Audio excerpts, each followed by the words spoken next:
Hello again, everyone. Edwin Learnard back once again. In this YouTube astrological segment, I want to talk about Astrology and Divorce Part 2. I originally intended to have just a Part 1, but I remembered shortly after I did and completed Part 1, I wanted to add a few things as far as indicators in astrology, as far as divorce could go.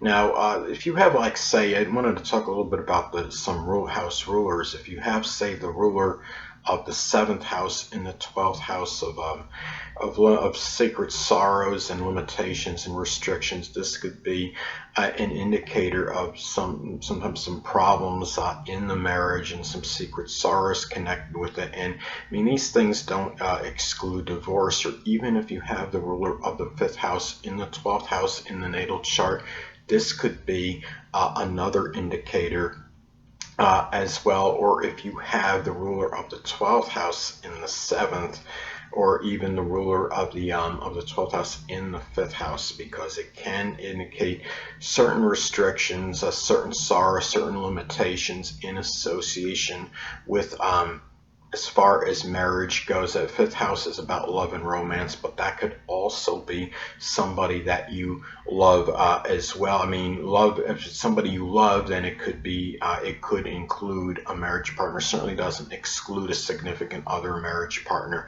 So those were just a few things I wanted to get at as far as astrology and divorce may go. And also, don't forget to look at progressions in your chart and malefics in the 7th house, whether it's by progression or transit, or even in your natal chart.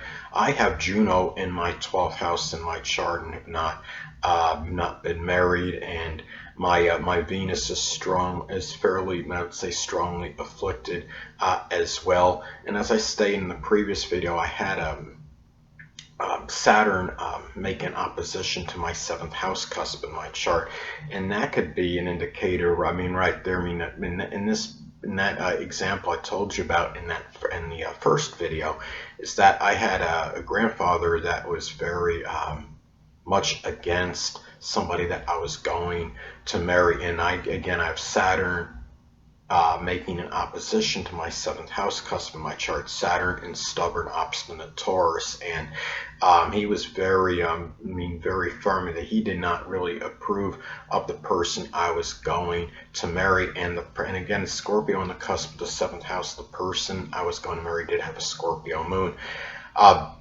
If your 7th house, if your ruler of your 7th house is intercepted, that could be that could indicate some issues in the marriage, some difficulties, some blockage. I have the ruler of my 7th house in my 5th house in my chart, and again have not been married, and I think a lot of that has to do with my Juno in my 12th house as well, being in the house of restrictions and limitations.